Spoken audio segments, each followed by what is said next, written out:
Bueno, primero les pedimos disculpas porque una vez más nos vemos sobrepasados por la amabilidad de ustedes que se desplazan aquí a escuchar estas lecciones de, creo yo, un poco de democracia y de sentido común. De modo que muy agradecido por tenerse de nuevo esta noche aquí. Debo agradecer también a gente, me he encontrado por ejemplo hace un rato a unas personas que venían de Granada, sé que hay una pareja de biches que el otro día también me escribió, es decir, que el eco de la escuela está llegando no solamente ya a la comarca, sino a otras provincias cercanas. Quiero darle las gracias, como siempre, a los patrocinadores de este evento, la Diputación de Ciudad Real, a la cadena SER y a Unicaja. Y también quiero agradecer a la gente que nos sigue a través de este moderno sistema del streaming, que es transmitir en directo este acontecimiento por vía internet, gracias a Daniel Sánchez Reinaldo, que es un mago de este tipo de cosas. Y desde aquí queremos saludar, porque se han puesto en contacto con nosotros, a los miembros de la plataforma contra la privatización del agua de Alcázar de San Juan, que, como saben ustedes, están en la lucha para que no le privaticen ese bien básico. Y gracias pues a todos ustedes y sobre todo de manera muy especial a las dos personas que hoy tenemos de invitados en la Escuela de Ciudadanos. Bueno, se me olvidaba, por supuesto, gracias a Hilario Tolosa, el propietario del castillo, que nos cede este espacio tan maravilloso. Y esta va a ser una noche de periodistas y por eso mi reconocimiento especial a dos personas que hoy, esta mañana, los que ya tenemos alguna edad y a las 6 de la mañana estamos despiertos, hemos escuchado a Pepa Bueno dándonos una mala noticia después de los buenos días, que era una masacre más en Ucrania. Y unos minutos más tarde, José Mari Izquierdo hacía su particular lectura de la prensa apocalíptica con su personalísimo ojo izquierdo. Y hoy me ha hecho gracia porque informaba de cómo esa prensa destacaba la respuesta de la infanta Cristina al juez Castro. Comillas, no sabía nada de números, resumía esa prensa apocalíptica, y se preguntaba Izquierdo, ¿y de qué trabajaba en la Caixa? Bueno, voy a hacer un breve resumen de quién es José María Izquierdo, al que yo conocí hace ya casi medio siglo, y no porque seamos muy mayores, sino porque empezamos a trabajar muy jóvenes. Él mucho más que yo, empezó a los 14 años, y fíjense qué joven se mantiene todavía y qué ágil. Nos conocimos en Gaceta Universitaria, una revista antifranquista que salió en Madrid en los años 60, curiosamente editada por gente muy católica del Opus Dei, pero era aquel Opus Dei liberal de verdad. Y después él se fue al diario Informaciones y yo al diario Madrid, dos periódicos que lucharon contra la dictadura y en favor de la democracia. Nos volvimos a reunir más tarde en Diario 16 y luego él se fue a La Habana, donde creo que se lo pasó bien como corresponsal de la agencia EFE, con su señora, por supuesto, que está aquí presente, y después ya se incorporó al diario El País, donde hizo una brillantísima carrera, empezando de redactor jefe y terminando de director adjunto. Ha trabajado también, como saben ustedes, en televisión, fue el director de los informativos de 4 y de CNN Plus primero. En la actualidad mantiene, después de haber estado escribiéndolo en El País, Pepa lo ha fichado en exclusiva para ella y mantiene ese blog maravilloso del Ojo Izquierdo, que ahora es espacio radiofónico. Y además escribe libros, y ha escrito varios muy interesantes y que les recomiendo. El Ojo Izquierdo, Los cornetas del apocalipsis, las 1000 frases más feroces de la derecha y para qué servimos los periodistas, que yo creo que es un poco lo que va a dar pie a la charla de esta noche. Y por fin nuestra invitada de honor, con perdón de José Mari, Pepa Bueno, a la que conozco bastante menos en lo personal, pero sí profesionalmente, y es una de las grandes periodistas que hay en este momento en España, y no hago este halago porque esté aquí esta noche entre nosotros, sino porque es cierto, es verdad. Es nacida en Badajoz, es mucho más joven que nosotros, comenzó en Radio Nacional de España, estuvo primero en Extremadura y más tarde en Aragón, de allí dio el salto a Televisión Española en 1991, trabajó en los informativos de Andalucía y después en Madrid, y en 1996 es cuando da el salto a un gran programa que es Gente, como su directora y copresentadora, espacio en el que estuvo durante 8 años. y en 2004 se hace cargo de un programa que ya es muy clásico y de gran audiencia, que son los desayunos de Televisión Española, en donde estuvo durante 5 años presentando y dirigiéndolo. Y después pasa a Telediario 2, la segunda edición, la de la noche, hasta que afortunadamente la cadena SER la fichó en 2012 y creo que ganó mucho la radio y creemos que Pepa se siente bien y cómoda en ese nuevo trabajo. Precisamente ese espacio, hoy por hoy, que tiene 3 millones de oyentes, no ausentes, de oyentes, han pasado por aquí sus 2 directores anteriores, Francino e Iñaki Gabilondo, y desde aquí les mandamos un cariñoso saludo. Pepa Bueno también ha colaborado en prensa escrita, concretamente en Diario 16 y en El Periódico de Cataluña. Tiene varios premios, entre ellos el Francisco Cerecedo, que fue un viejo amigo y colega del Diario Madrid, y el Micrófono de Oro. Y estos días escucharán ustedes una cuña de estas de autopromoción en la que la voz de Pepa Buena dice que ella es, comillas, un eslabón en la cadena de la radio SER. Perdón, no veo bien, me pasa lo que al rey. Un eslabón en la cadena de radio de la SER. Y yo diría algo más, es un eslabón de oro. De modo que muchas gracias por estar aquí. Gracias. Bueno, ¿y de qué van a hablar estos 2 grandes periodistas? Pues yo creo que de lo que saben. Es decir, lo primero y lo principal es, en base a ese título de José María Izquierdo, ¿para qué sirven los periodistas? Es ¿para qué sirven? ¿Y para qué sirve el periodismo? Es decir, el periodismo hoy, cuando hay esta crisis que no solamente ya es económica, sino que es moral, social, política, económica, es decir, que abarca absolutamente a todos los campos, ¿cómo está golpeando también a los periodistas? ¿Es útil todavía ese trabajo? ¿Hace falta a los periodistas? ¿En qué línea debe ir el trabajo de los periodistas ahora? Va a empezar José Mari, por favor. Bueno, el trabajo de los periodistas puede ir en muchísimas líneas, ¿eh? Yo creo que de lo primero que tiene que ir el periodismo es de lo que ha ido toda la vida. El periodismo yo creo que no puede olvidar de ninguna forma sus inicios y la razón de ser. La razón de ser es fundamentalmente contar historias. Hay una definición de periodismo que a mí me gusta mucho, es de un italiano, de Eugenio Scalfari, que fue un director mítico de La República, del diario La República, quizá uno de los mejores diarios europeos y por tanto del mundo, que decía que el periodismo es contar a la gente lo que le pasa a la gente. Yo creo que es una buena definición. Yo creo que eso es el periodismo y eso debería de ser el periodismo. Y debería de serlo cada vez más, porque nos olvidamos en ocasiones de esa regla de oro, de la gente. De la gente no solamente como oyentes, como lectores, como espectadores, sino de la gente como protagonistas de la noticia.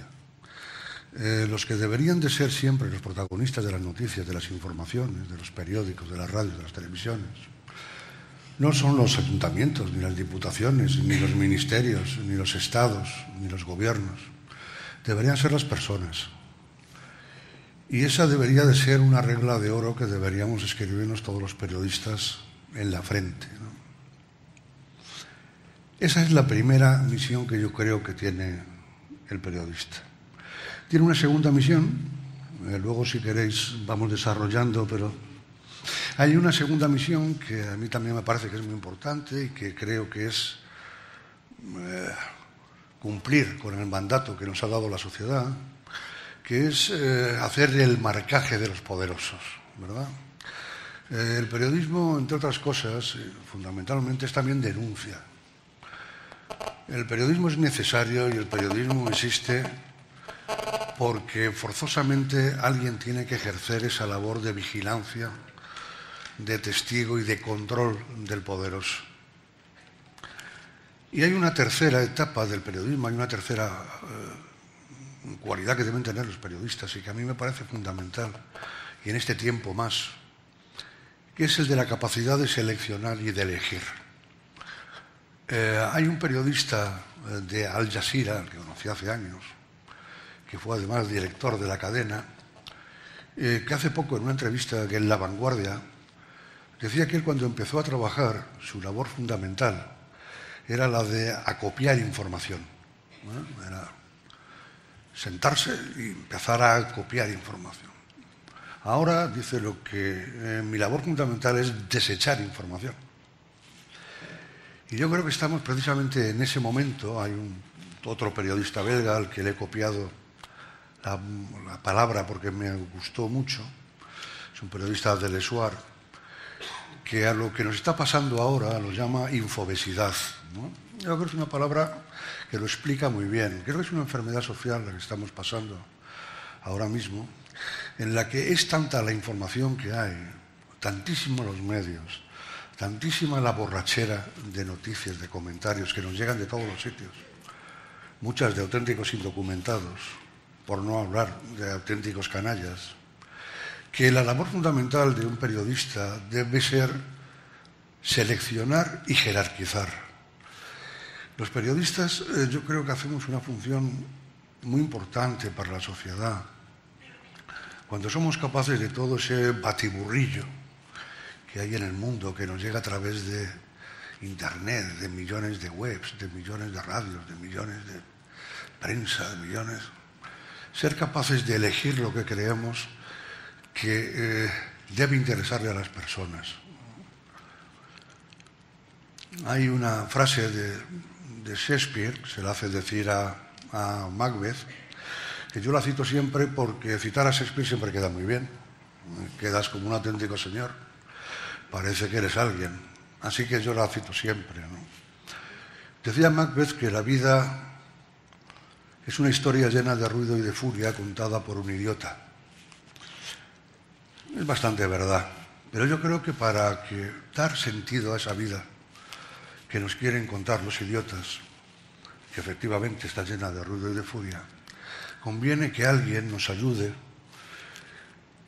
no nos guíe, pero nos acompañe en el camino de descubrir qué es lo importante y qué es lo que merece la pena de lo que ese idiota nos quiere convencer. Luego seguimos, si queréis, en esta...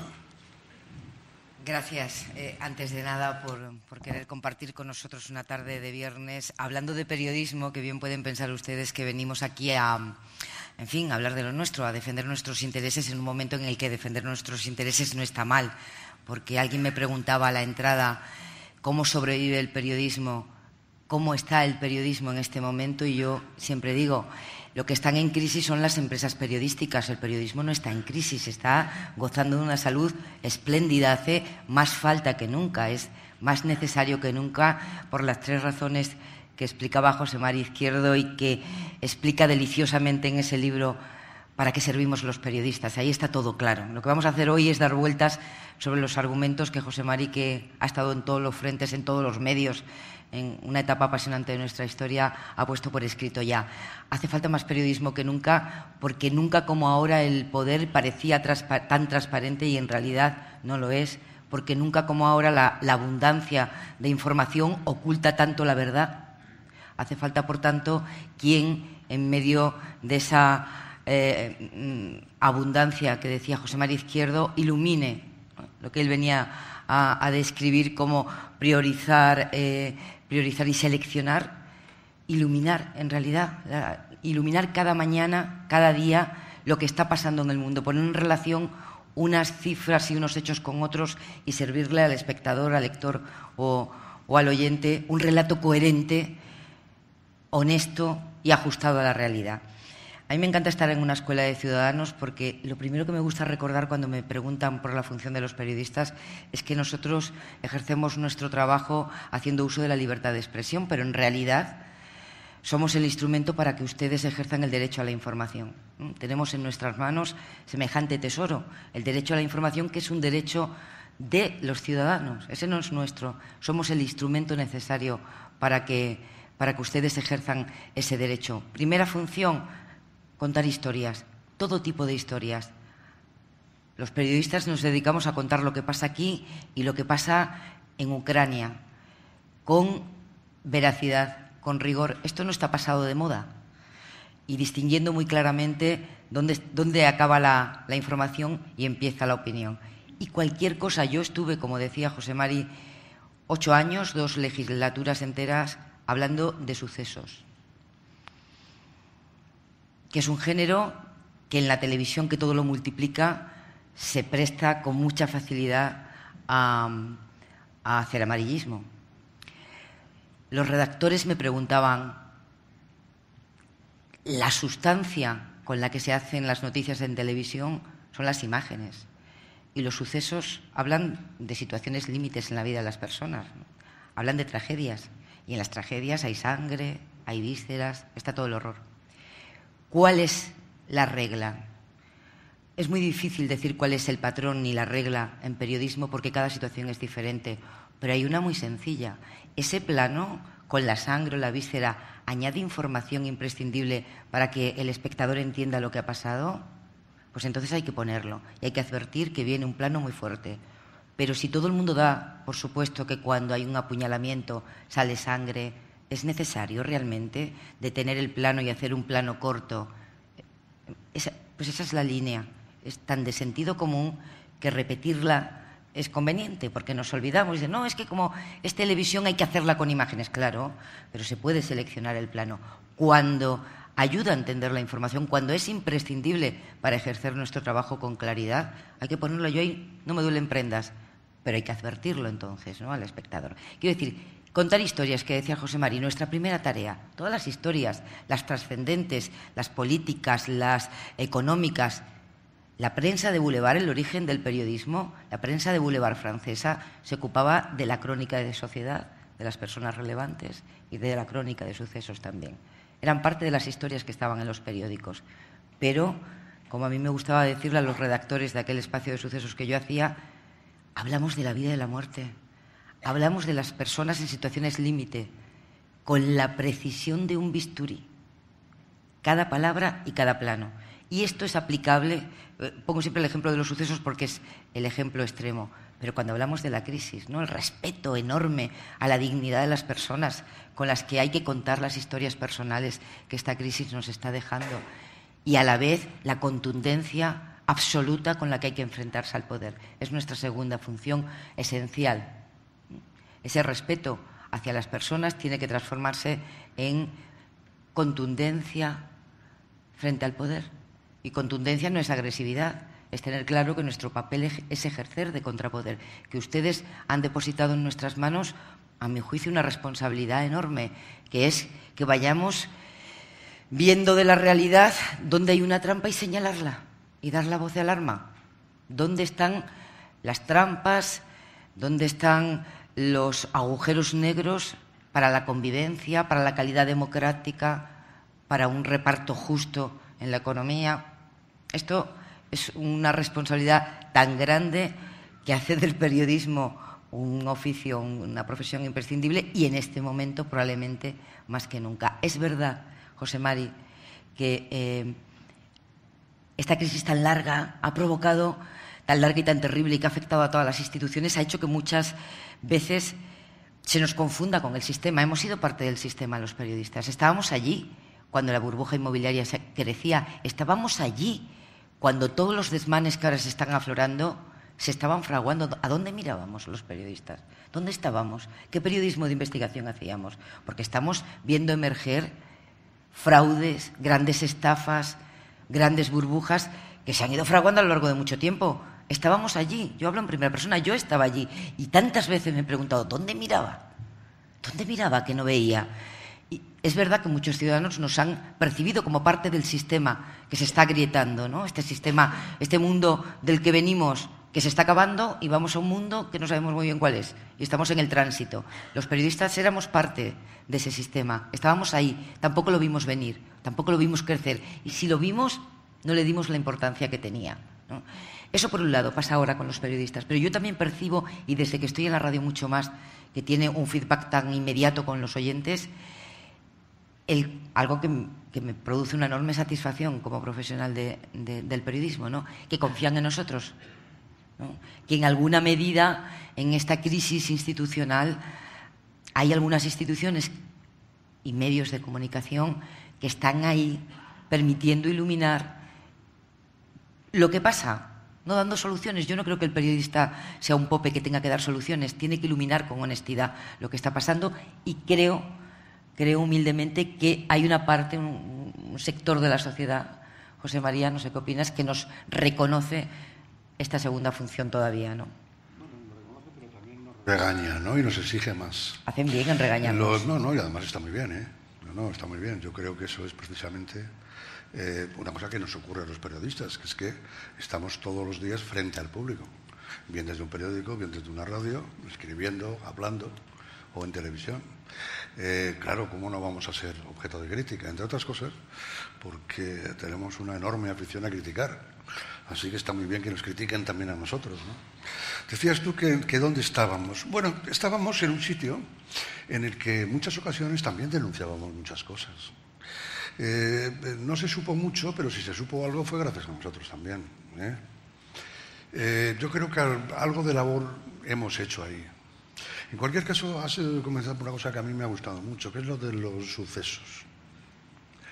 Yo no he hecho sucesos nunca, nada más que cuando he estado en agencia y he tenido que cubrir también sucesos, claro. Pero, fíjate, a mí me parece que la historia de sucesos es una de las mejores escuelas de periodistas. Yo siempre que hablo de periodismo, siempre que me preguntan tal, bueno, ¿qué haría de periodismo? Yo siempre encuentro lo mismo. Yo creo que lo que primero tendría que aprender un periodista es a cubrir un incendio. Cubrir un incendio es para mí la quinta esencia del periodismo. Lo tienes todo en un incendio. Tienes dolor humano. Tienes posibilidad de investigar por qué ha pasado ese incendio, qué es lo que ha ocurrido, para que se produzca ese incendio del 4º piso del número tal de la calle 4. Tienes para investigar cómo vivía esa familia. Tienes para investigar cómo los veían los vecinos. Tienes para saber qué ha hecho el ayuntamiento para solucionar eso. Qué han hecho los servicios municipales para acabar con ello. Cómo lo han sido atendidos por el servicio de sanidad. ¿Qué ha hecho la policía municipal para todo esto? Bueno, eso habría que exigirles a todos los periodistas, cuando empiezan, que fueran a cubrir incendios y que preguntaran a la gente. Los periodistas cada vez preguntan menos. Esta es una cosa que a mí me pone muy nervioso, he de reconocerlo. Debe ser que uno se va haciendo un viejo cascarrabias, pero con los jóvenes yo creo que cada vez opinan más y preguntan menos. Les cuesta informar. Tú decías, el periodismo vive una gran etapa. Es verdad, pero fíjate, con todas las facilidades que nos da Internet, que cualquiera puede hacer un periódico, cualquiera puede hacer una página web de su pueblo, de su barrio, de su ciudad, de su país. Qué pocas informaciones de verdad salen. Yo cuando veo la cantidad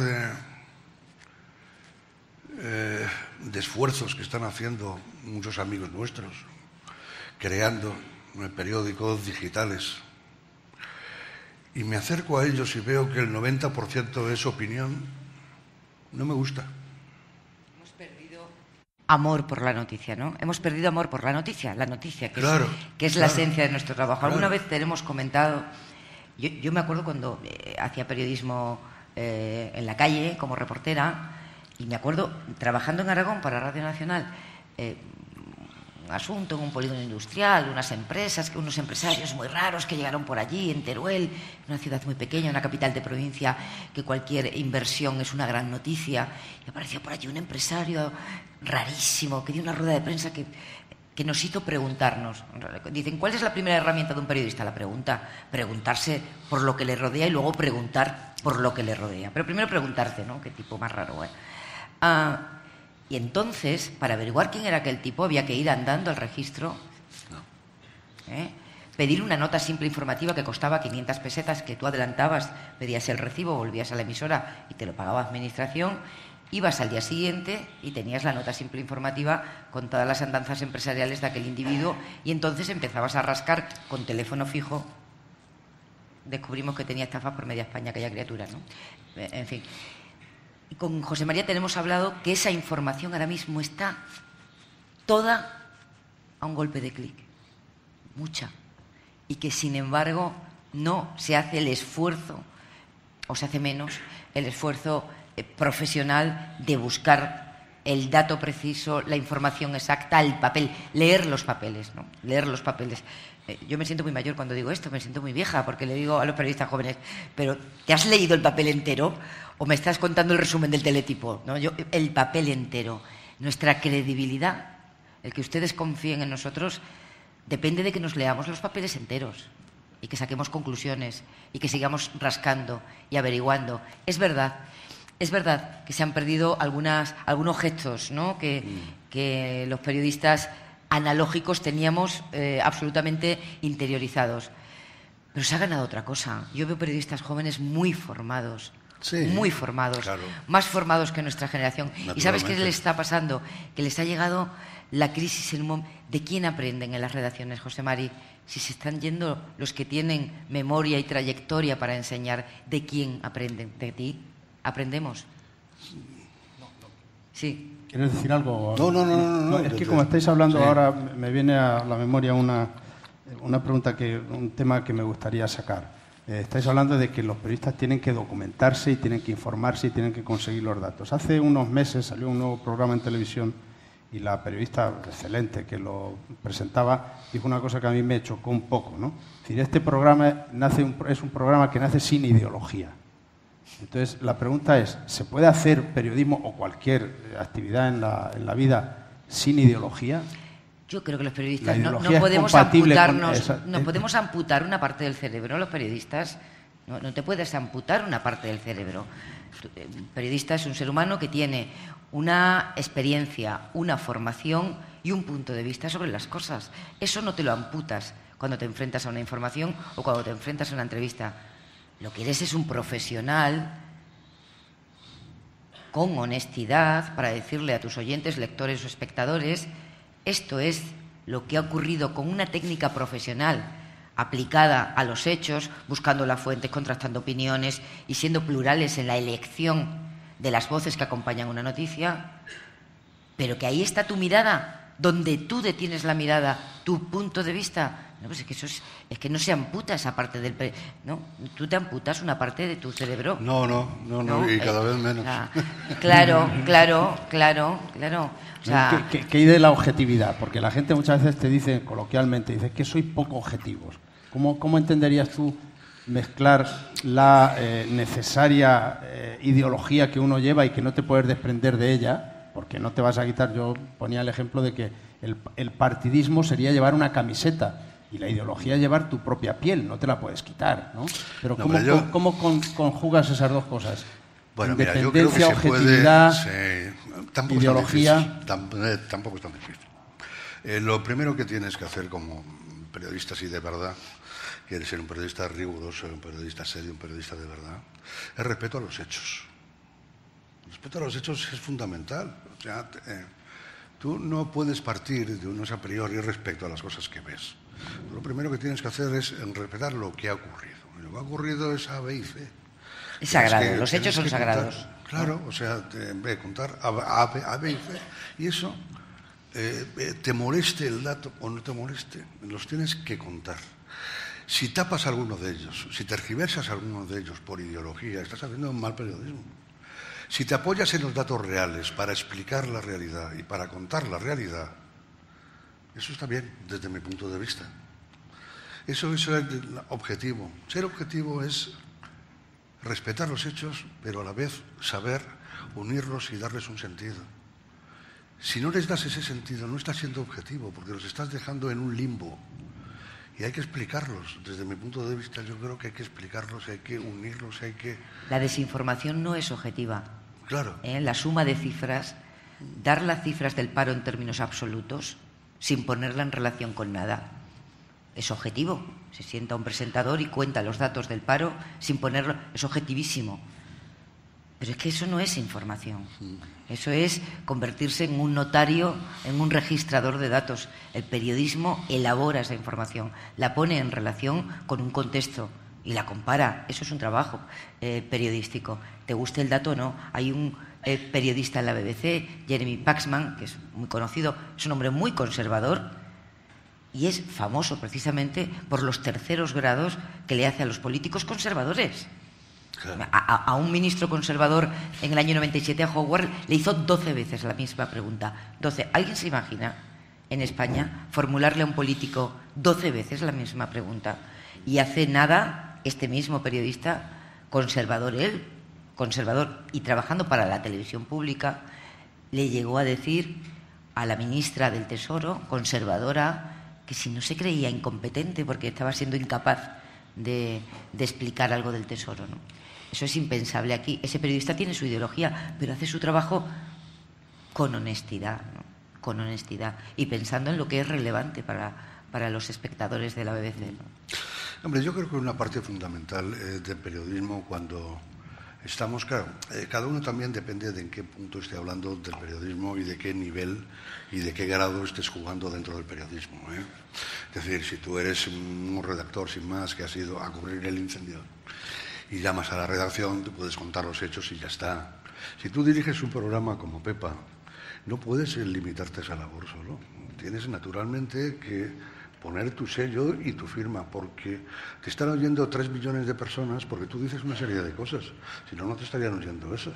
Esa es la auténtica libertad de prensa. La auténtica libertad de prensa, desde mi punto de vista, es que haya muchas fuentes, que haya mucha gente pudiendo decir lo que ellos quieren. No que tú tengas que decirlas todas, que ese es el gran error que hay siempre.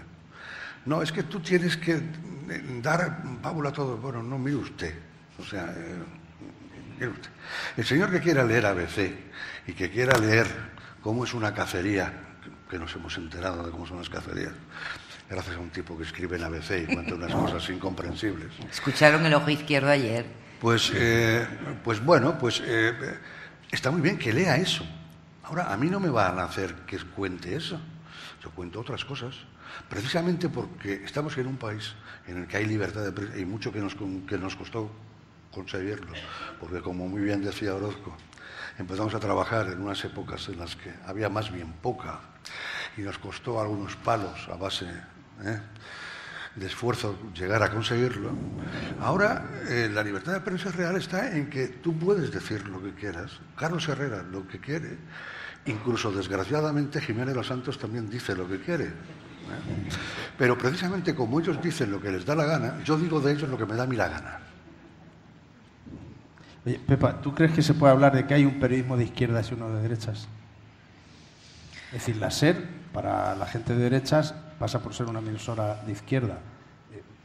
Yo creo en que los grupos... Vamos a ver, yo que vengo de la televisión pública, yo que vengo de la televisión pública y de la radio televisión pública, y que he trabajado allí 20 y tantos años, donde trabajas con un helicóptero sobrevolándote la cabeza para disparar en cualquier momento, hagas lo que hagas, es como Vietnam, hacer información allí, eres sospechosa solo por sentarte en el plató del telediario, porque a mí me tocó vivir una etapa muy dulce, desgubernamentalizada, y ni siquiera en esa etapa dulce y evidentemente desgubernamentalizada, con errores y con fallos como todas, pero evidentemente desgubernamentalizada, ni siquiera en esa etapa dejamos de trabajar sintiéndonos bajo sospecha. Yo entiendo que los grupos privados tienen una posición editorial, yo he llegado a Prisa, que tiene una posición editorial sobre muchos asuntos y una serie de valores que hay quien los identifica con el centro izquierda sin asignarlos a un partido, y como hay otros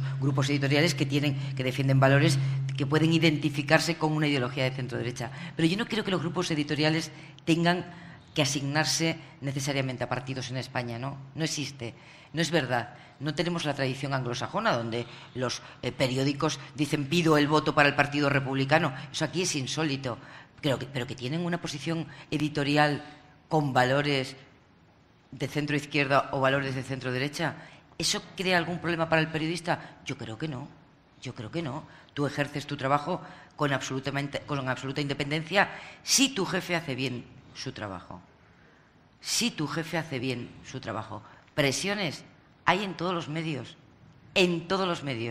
Yo digo lo de la pública, que trabajamos con el helicóptero disparándonos, pero en la privada hay presiones. Vosotros habéis tenido responsabilidades en medios. Todos sufrimos presiones. El trabajo de nuestros jefes es soportarla. La mía es soportar la que me toque y dejar trabajar al redactor, al periodista que está en contacto con la noticia, con toda la libertad y la independencia que pueda hacerlo y que sea su criterio profesional. Sí, José Mari, tú que te has convertido en el gran experto en la prensa de la apocalíptica. derecha, ¿están de derechas, como parece escuchándote a ti, o es Más. que seleccionas con mala leche lo más... Y es comparable, perdona, con lo que hay, como se dice habitualmente, en nuestro ¿En el resto del entorno? mundo? No lo es. No, yo tengo un libro que, sinceramente, a mí me gustaría que de vez en cuando se le echara un vistazo, que es el de las 1000 frases más feroces de la derecha de la caverna. Yo lo repaso mucho. Lo repaso porque yo mismo tengo que... Ponte el micro mejor, póntelo. Ahora. Ahí. Yo mismo tengo que volver a leerlo para de verdad llegarme a creer las cosas que dicen, ¿no? No hay en el entorno nuestro nada similar, pero ni en el entorno nuestro ni en ninguno. Lo más parecido que hay dos aproximaciones. Una es en la época de la República, la época más bien casi al borde de la Guerra Civil, que es una época muy similar en cuanto todo el mundo se suelta y el insulto es la norma de trato. Y hay otra cosa muy similar que es en Estados Unidos, la Fox, ¿no? Y lo que se llama corrientemente el Tea Party, que es más amplio que el Tea Party. Yo siempre digo que en España ha pasado una cosa muy mala con la derecha, una cosa horrible con la derecha. Y es que eran fascistas, siempre han sido fascistas.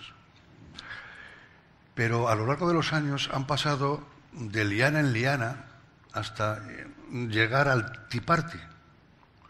No han pisado el suelo en estos 50 años.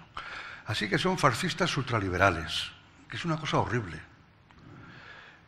Unen lo peor del fascismo con lo peor del Tea Party. Es imposible leer las cosas que dicen y no pensar que están hablando que en broma. Es un insulto tras otro, es una canallada tras otra.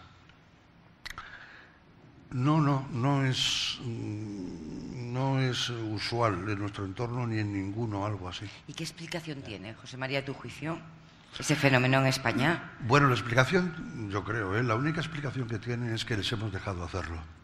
¿Perdón? Que les hemos dejado hacerlo.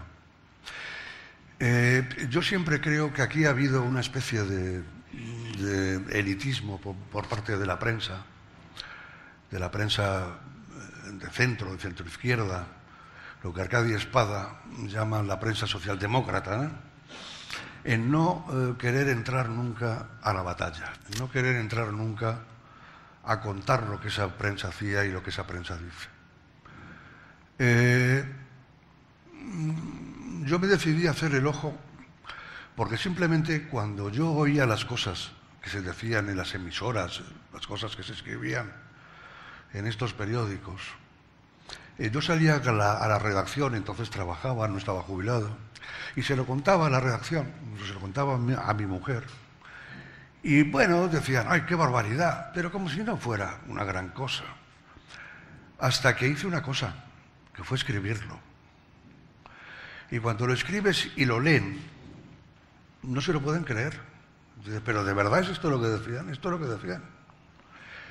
Y yo creo que les hemos dejado demasiado tiempo campar por sus respetos. Yo creo que antes teníamos que haberles parado los pies a base de razonamiento, naturalmente, no de prohibiciones, sino a base de enfrentarles con la realidad y de enfrentarles en ocasiones con los tribunales, que también hubiera sido. Yo no encuentro una gran explicación, excepto una, que me parece bastante grave. En este país, cuando la transición, todos nos quedamos muy contentos, lo hablo por mí al menos, porque no había un partido de extrema derecha. Decíamos, fíjate qué suerte tenemos, que no tenemos un partido como Le Pen, o no tenemos un partido como los italianos, los misinos, ¿no? Pues yo creo que nos equivocamos. Yo creo que fue una desgracia. Yo creo que fue una desgracia porque todos los fascistas y toda la extrema derecha se quedaron en el PP. Con lo cual hemos tenido un partido de derechas, de extrema derecha, y muy marcado por la extrema derecha. El PP durante muchos años ha mantenido posturas no solo no de centro, sino que en su entorno europeo no defendía a nadie de la derecha, nadie. Lo defendía solo la extrema derecha. ¿Qué es lo que está pasando ahora, por ejemplo, con la ley del aborto? O con las leyes que está haciendo ese ministro extraordinario que hubo la gran revelación divina en Las Vegas, como Jorge Fernández Díaz. Es un caso notable. Ir hasta Las Vegas a tener una revelación divina. Mira que hay sitios. Pues se fue a Las Vegas y allí el señor le habló y nos lo metió de ministro del Interior. Bueno, pues lo que están haciendo estos ministerios como el de Justicia, con Gallardón, con la ley del aborto, es equiparable a lo que piensa la extrema derecha, es equiparable a Le Pen, que ha sido la única que ha aplaudido esta ley. Y eso se corresponde con un partido popular, con una alianza popular, dominada de arriba a abajo por los curas y por una iglesia absolutamente reaccionaria. En España la iglesia, desde siglos, ha sido muy reaccionaria. Y excepto en periodos muy específicos, durante la transición con Tarancón, en la República cuando se dividió, ha sido una iglesia muy dura, muy de derechas. Por eso durante tantos años el soporte del periodismo de extrema derecha lo han sido los obispos, lo ha sido la Conferencia Episcopal. Jiménez de los Santos y los demás es un producto de la COPE, es un producto de los obispos. O sea, los obispos estaban encantados con unos señores que todas las mañanas decían las salvajadas que decían. Así que yo creo que de esa unión de un partido popular de extrema derecha, dominado por una parte de la extrema derecha, y una iglesia cada vez más reaccionaria, salen unos medios y unos periodistas absolutamente reaccionarios. Pero fíjate que llama la atención que la extrema derecha estadísticamente en España, cuando votaban independientemente en el comienzo de la transición, y parece que la última encuesta la publicaba La Vanguardia, en la medida en que se puede analizar una facción política que no tiene un partido que la represente, pero bueno, parece que hay un acuerdo, hay consenso en que es 1,5 millones, 2 millones de votos. 1,5 millones, 2 millones de votos, y que es una cifra bastante estable desde el final de la dictadura hasta ahora. Y sin embargo, al Partido Popular lo han votado 11 millones de españoles. Claro. O sea, habría ahí 9 millones de españoles huérfanos. No, huérfanos no. ¿Huérfanos mediáticamente o no? No, la derecha yo creo. No, te pregunto. Agrupa. No, es que lo que hace el Partido Popular ha sido un gran éxito. Ha sido agrupar a toda la derecha, incluida la extrema derecha. Es que si no, no ganaría. Ya. Claro, es que ese es el asunto. Y el problema es que esa derecha, ese Partido Popular sabe que tiene que mantener dentro a esa extrema derecha, porque si no, no gana las elecciones. Y por eso tiene esa prensa que tiene, desde mi punto de vista. Porque necesita tenerlos bajo su paraguas. Un asunto que creo que le puede interesar a la gente, el columnismo.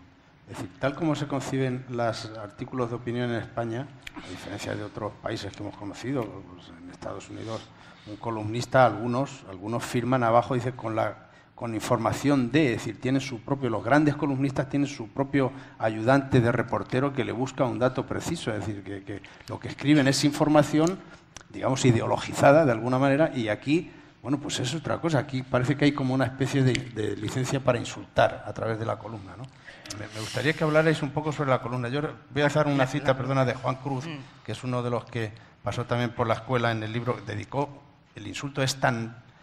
ha alcanzado tales proporciones en España que Juan Cruz escribió un libro que se llama Contra el insulto, y cita una frase de Emilio Lledó, ese gran filósofo, que dice que el insulto es una forma de asesinato, pero es también un método de chantaje. ¿Hasta qué punto no están ese tipo de columnistas chantajeando permanentemente al poder, incluso a los suyos propios?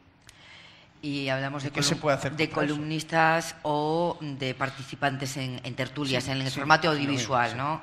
La opinión como soporte de programación, como gran soporte de muchas páginas en la prensa escrita, y la opinión, en realidad, como opinión no documentada, no basada en hechos reales, capaz de articular un discurso en torno a una mentira y de llevarse por delante la vida y la honra de cualquiera, ¿no? Es esto de lo que estamos hablando, desgraciadamente. Yo ahí sí creo, como dice José Mari, que el resto de los periodistas hemos sido muy condescendientes, hemos mirado para otro lado, no hemos querido perro no muerde carne de perro, pero es que yo no me dedico a eso.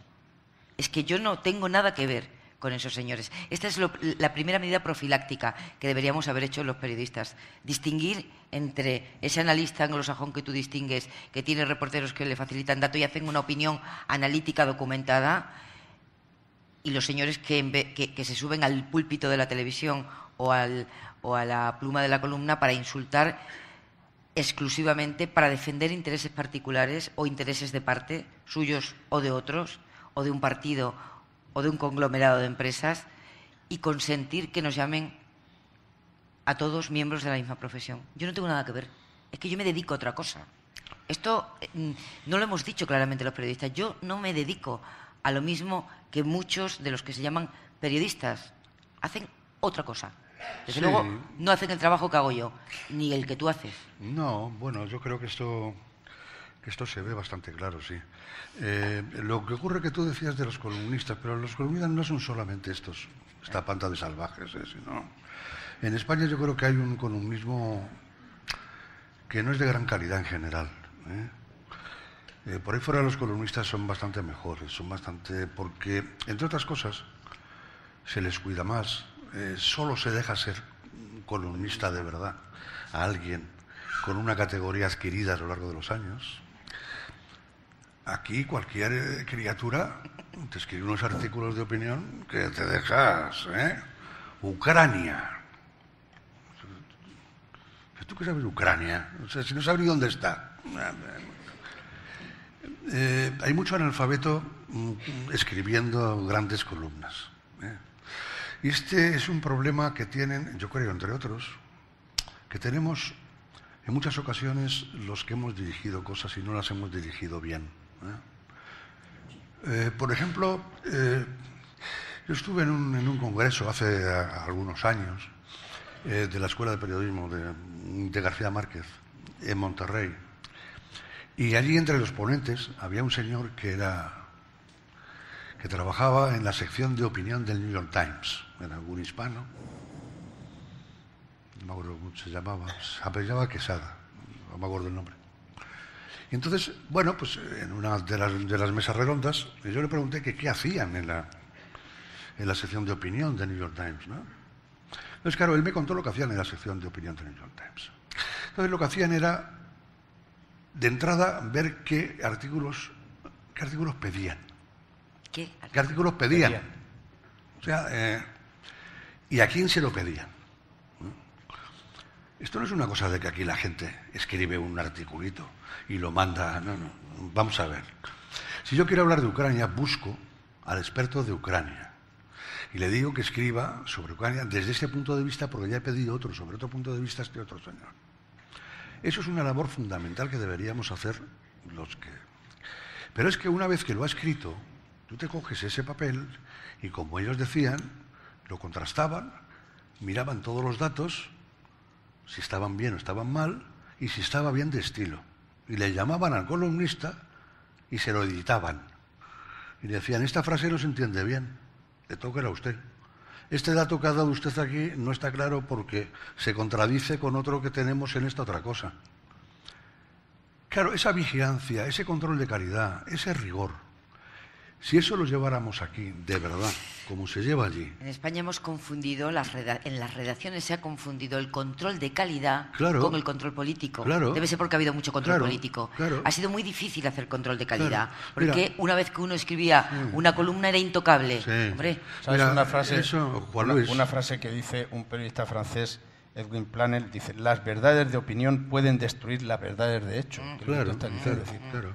Una opinión destruye la realidad de los hechos. Y eso es lo que estamos observando muchas veces en España. Mira, Planel es uno de los periodistas ahora mismo que está más en boga porque ha creado un digital en Francia con una cierta fuerza, de donde ha copiado Infolibre aquí la manera de hacerlo. De hecho, está conectado con ellos y Infolibre publica algunas cosas Mediapart, de Plenel, ¿no? El proyecto incide en lo que decíamos al principio, sí, Mediapart, claro. el proyecto francés en buscar información. Sí, claro, buscar claro, información, claro. información, levantar información nueva. Claro. Respecto a los columnistas, Juan Luis tenía una frase que no estaba mal. Decía que una columna no es un espacio realquilado por el escritor. O sea, fue una primera bronca para comprar, ¿no? Los columnistas no escriben lo que les da la gana. Si el director de un medio tiene poder, y tiene de hecho, como en El País, por ejemplo, para quitar anuncios de publicidad, yo cuando me ha tocado hacerlo he quitado muchos, no, también debe de tener, retocar una columna o llamarle al autor, que es lo que corrientemente se hace, y decirle, oye, mira, esto que dices, ¿no? O sea, tú no puedes llamar asesino a este señor, ¿no? Esto no. Así que yo creo que deberíamos de tener más control, pero más control de calidad, insisto, más control de calidad. Hemos hecho un batiburrillo en España en el que mezclamos análisis con opinión, que son dos cosas completamente distintas. Completamente distintas, ¿no? Una cosa es un analista, que es un señor experto en algo, que analiza de una manera muy documentada un acontecimiento, y otra cosa es un señor que opina, que incluso la opinión tiene que ajustarse, en fin, a los hechos y no puede basarse en el insulto, claro, pero la opinión es libre. La opinión es libre. El analista es otra cosa. Y en este momento, volviendo al momento, ¿por qué es necesario el periodismo, ¿no? Que nos planteamos aquí en esta charla? Porque en esa abundancia que describía José María Izquierdo al principio, en este momento en el que ustedes reciben una noticia en su teléfono móvil o en cuanto encienden el ordenador, no la buscan, se han conectado a cualquier plataforma de internet y les sirven ya un cintillo donde le están contando noticias que no buscan, le asaltan las noticias. ¿Qué nos quedan a los medios tradicionales? Hemos perdido la exclusividad, por lo tanto, del qué pasa, cuándo pasa y dónde pasa. Esta la hemos perdido. Ustedes la reciben por 1000 canales y me temo que muchas veces no servida por periodistas. Pero el cómo y el por qué, que son dos respuestas básicas de responder por los periodistas, siguen siendo nuestra exclusividad. Y necesitamos ser muy fiables cuando explicamos el cómo y el por qué, ¿no? ¿Qué haríais en concreto para recuperar esa credibilidad y para separar, digamos, el periodismo clásico de calidad de ese otro periodismo que, bueno, que es más folclórico o en algunos casos decididamente antidemocrático, insultante, vamos? ¿Qué hacer? A ver, José Mari, ¿qué hacemos? Bueno, pues mira, una cosa que yo haría, sinceramente, es volver a la prensa de pago. ¿Volver a? Para la prensa de pago. Pago. De pagar. El periodismo, de pagar, de la pasta, El periodismo de calidad que te es saques, caro. Que te saques 2 euros para comprar algo, vamos. En este momento en el que está desapareciendo lo público y se va a privatizar hasta el agua, como estamos viendo, los medios públicos de información van a desaparecer. Y van a desaparecer antes o después.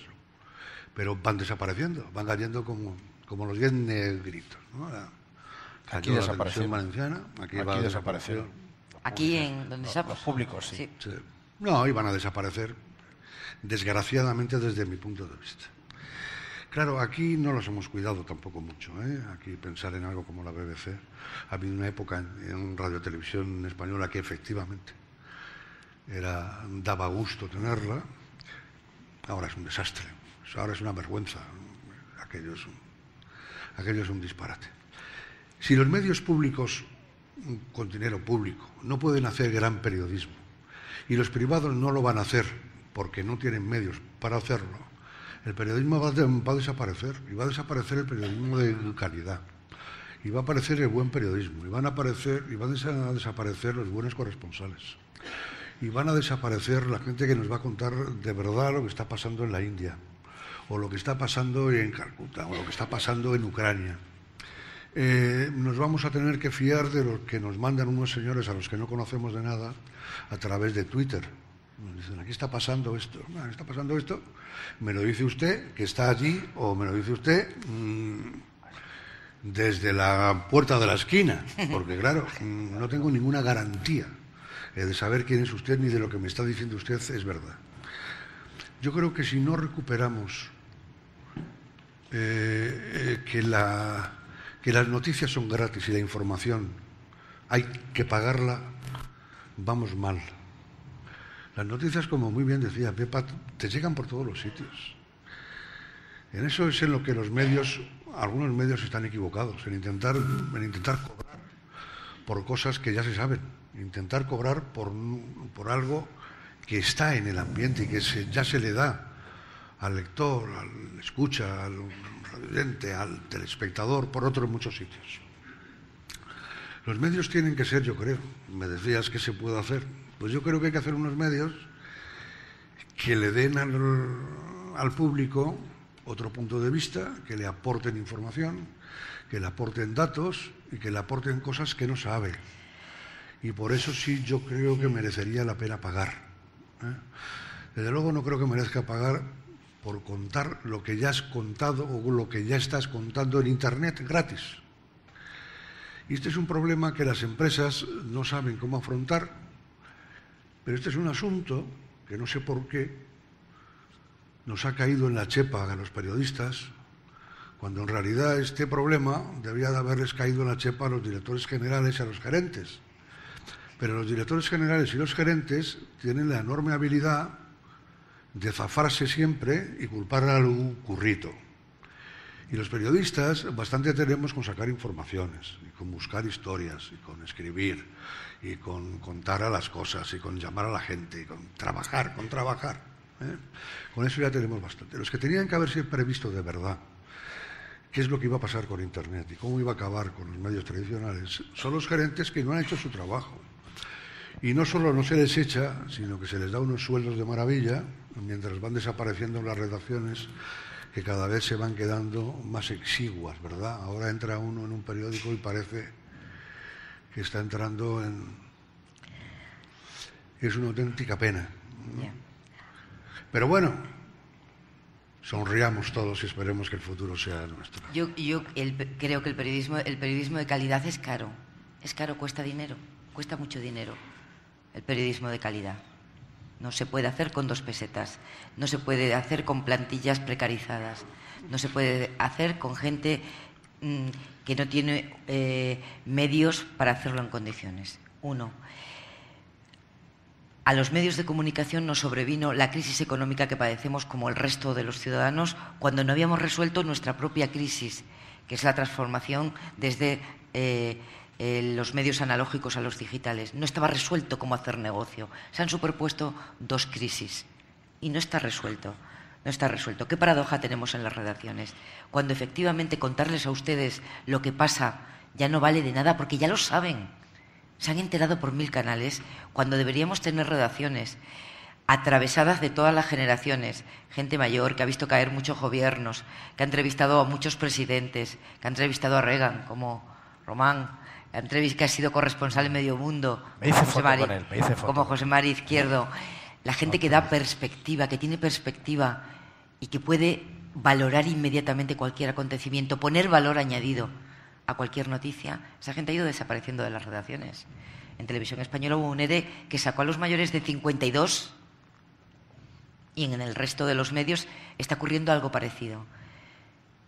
Esa gente que puede dar el valor añadido que se convierte ahora mismo en nuestro tesoro, lo que podemos aportarle a la sociedad, ha desaparecido con la crisis económica de las redacciones.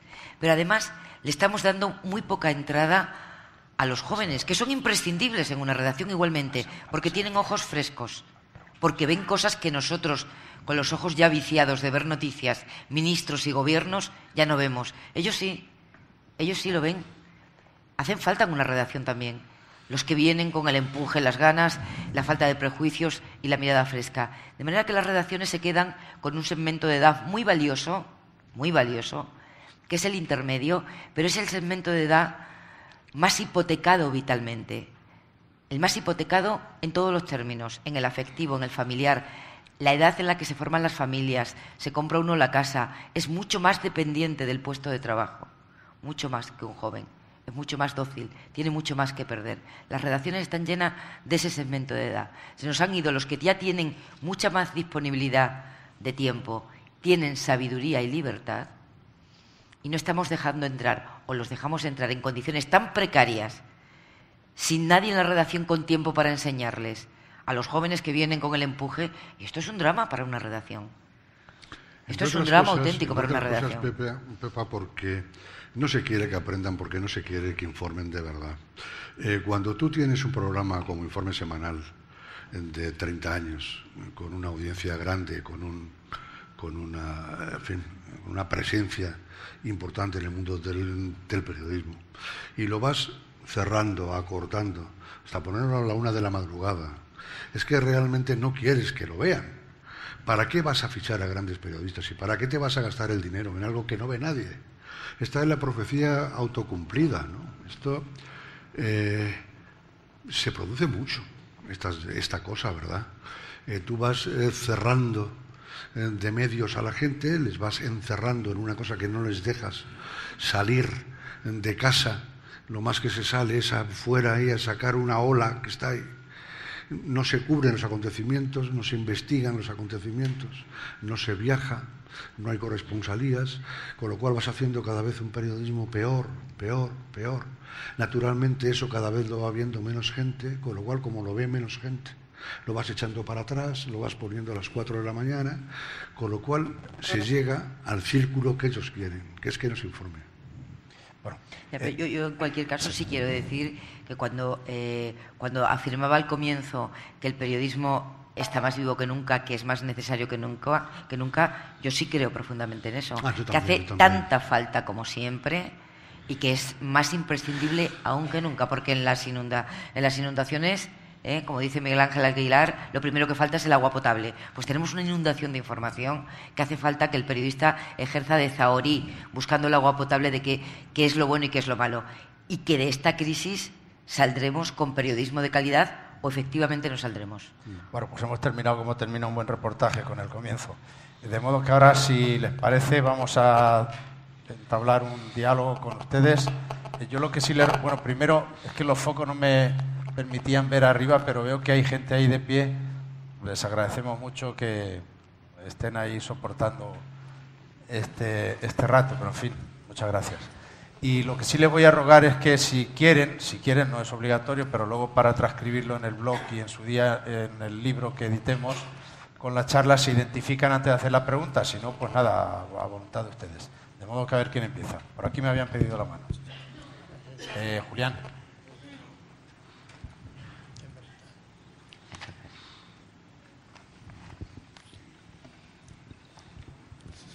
Buenas tardes y gracias por venir a los ponentes. Indudablemente tienen ustedes una profesión muy bonita. Indudablemente se encuentran con problemas, como todos nos podemos encontrar en lo nuestro, pero hemos pasado, como decían ustedes, de la información a batiburrillo, que sale incluso hasta en los panfletos del cine. Hemos pasado de esa información a la otra, a la que había antes. Durante décadas, la única información que recibíamos era o el Marca, o el As, o el Mundo Deportivo. Y el Hola eran los periódicos, entre comillas, más vendidos. ¿Por qué? Porque el periodismo de investigación no existía. Es decir, el periodismo de investigación a la americana, tipo esos jóvenes tan increíbles como fueron Woodward y Goodman, que yo recuerde, que se cargaron a un señor Nixon, eran jóvenes de 30 años que empezaban, y se lo cargaron indudablemente cuando Nixon estaba en su pleno poder y era un dios en el primer mundo que era Estados Unidos. O hace, por ejemplo, poco, 7, 8, 10 años, cuando otros periodistas se cargaron a medio senado de los lores ingleses, que hacían las artimañas que aquí estamos viendo todos los días. ¿Qué era? Que un señor que vivía en Chelsea, que está a 10 kilómetros del centro de Londres, decía que, bueno, que tenía una vivienda en Surrey, que estaba a 120 kilómetros y cobraba por eso 5.000 libras de alquiler. Eso multiplicado por 120 personas que lo hacían. Pues se cargaron los ingleses. Medio Senado, medio Cámara de los Lores, se los cargaron. Aquí lo estamos viendo constantemente y estamos en el país de aquí no pasa nada y aquí no hacemos nada. De acuerdo que últimamente se está viendo un esfuerzo por el periodismo verdadero, el de la verdad. Pero claro, la gente ha pasado del hola de repente a la información exagerada de todo. Ya no sabe a qué atenerse. Pero ya es hora de que nos carguemos un poco a la gente y que haya vergüenza torera de que estamos en España, que la gente empiece a dimitir de cosas, tanto sea en política como en empresas, como en periodismo, lo que sea. Esta es mi pequeña aportación. Gracias por su presencia. Gracias. ¿Queréis comentarlo? Bueno, a los periodistas nos corresponde desvelar todo eso que usted dice. Dimitir le corresponde al protagonista de la noticia. Hasta ahí no podemos llegar nosotros. Ese no es nuestro poder. Hace muy poco reflexionábamos sobre esa abundancia de noticias de corrupción o de malas noticias en relación con la crisis en los medios, con Soledad Gallego Díaz en el programa de la SER que yo dirijo en Hoy por Hoy. Decíamos, ¿es bueno o es malo contarlo todo? Hay días que tienes la sensación que todo es corrupción. Hay días que tienes la sensación que este país está al borde del abismo económico. Bueno, es que este es nuestro trabajo. Hay que contar. Yo quería aportar un dato porque efectivamente la prensa europea en general y la anglosajona en particular nos llevan muchos años de distancia. Pero tenemos un caso recientísimo. Francisco Granados, el senador del Partido Popular, ha dimitido en 48 horas por una información de un periódico. Bueno, en fin, José Mari. No, es que, como bien decía Pepa, hacer dimitir no nos corresponde a nosotros. Es verdad que la prensa en Francia o si citaba usted Gran Bretaña y Estados Unidos, es de una determinada manera, pero es que los políticos también. O sea, es que cada país tiene los políticos que se merece y la prensa que se merece. Aquí se han hecho informaciones, yo creo, y se han descubierto muchos casos de corrupción. Muchísimos. Y la prensa está llena.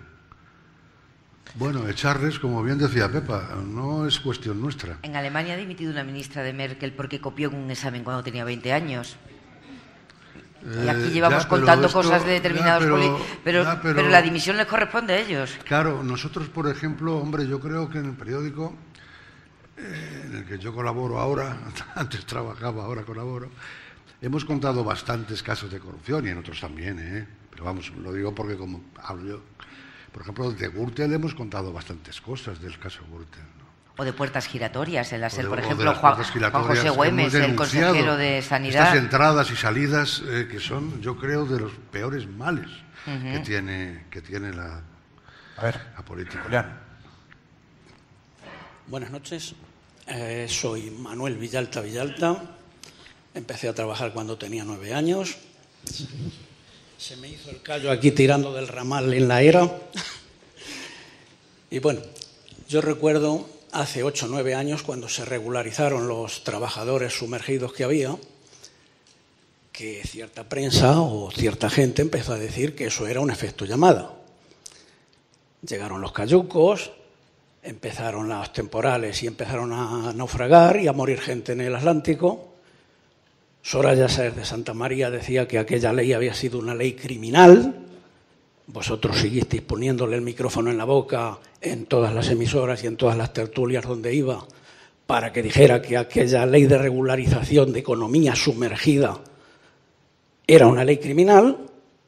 Ahora ellos han empezado a decir que este país ya está bien, que vamos a empezar a hacer casas a destajo la semana que viene y claro, pues nos están viniendo otra vez y ha pasado el desastre del Tarajal, que yo creo que en Alucemas no murió tanta gente.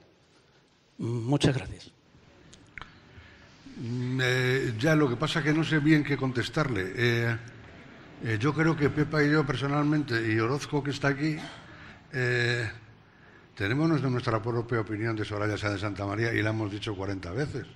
Lo que pasa que es que ella era vicepresidenta y dice lo que quiere, y naturalmente la labor de los medios es recoger lo que dice. ¿Cómo lo vamos a hacer?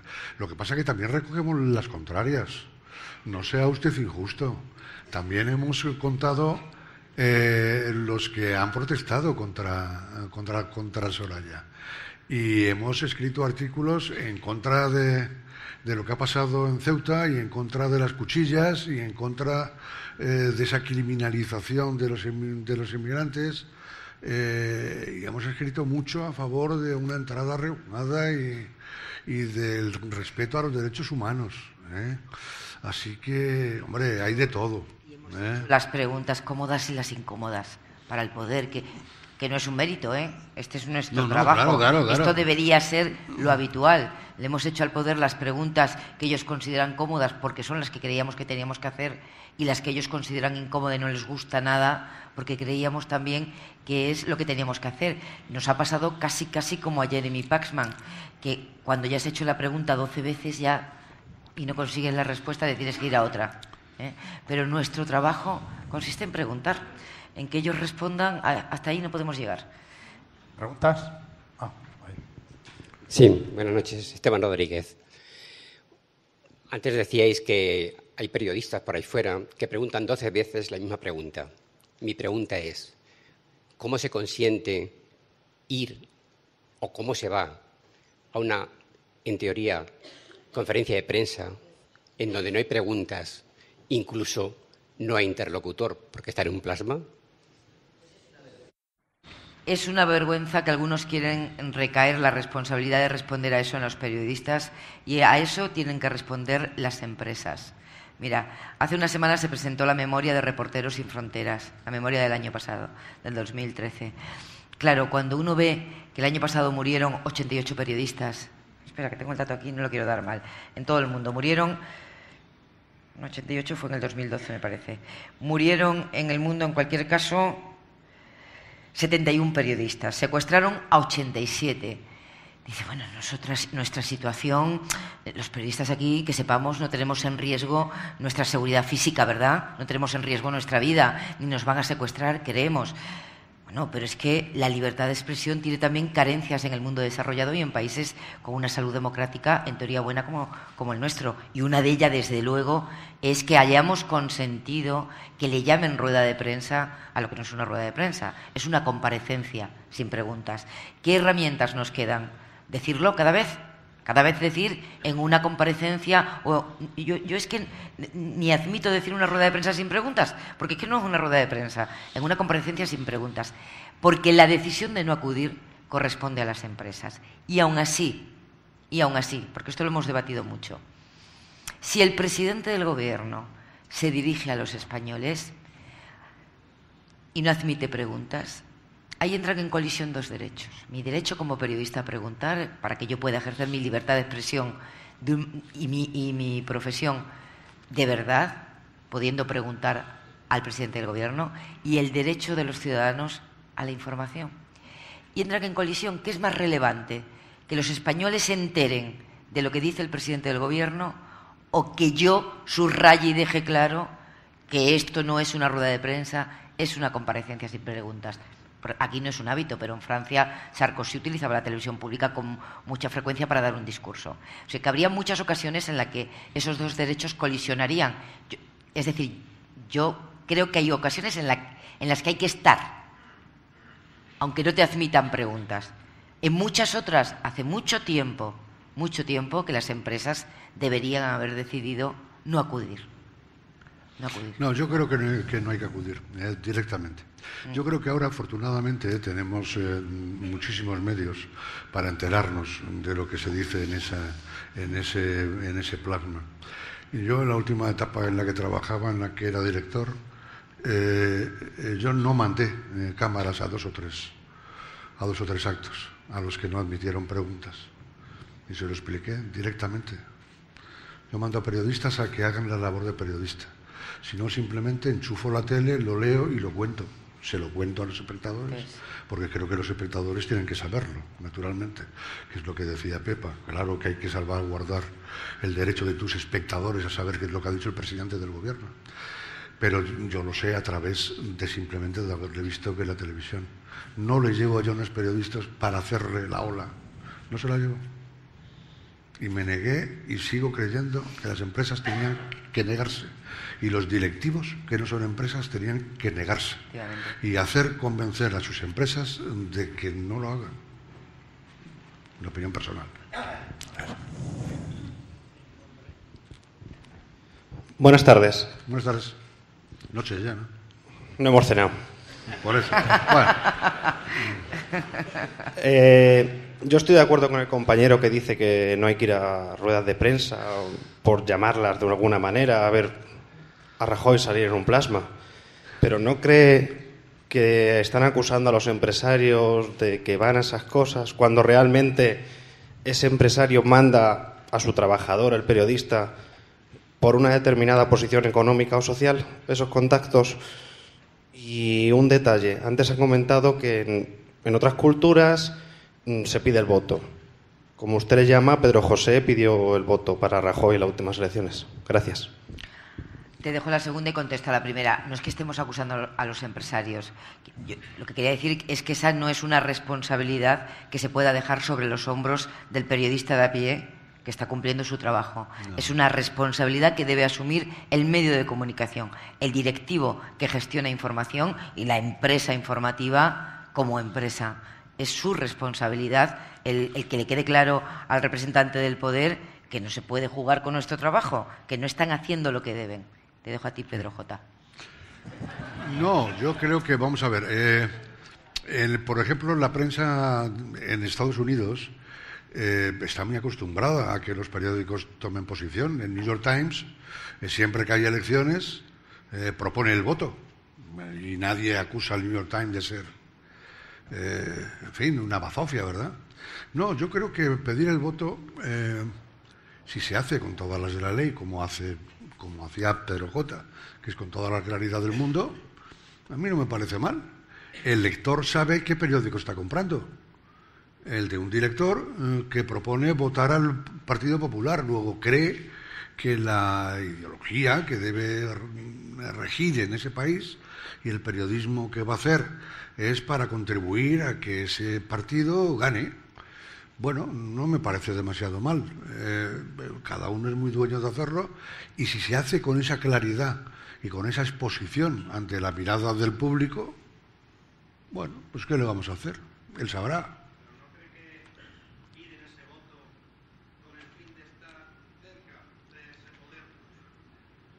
Bueno, depende porque si le sale mal, se la juega, ¿eh?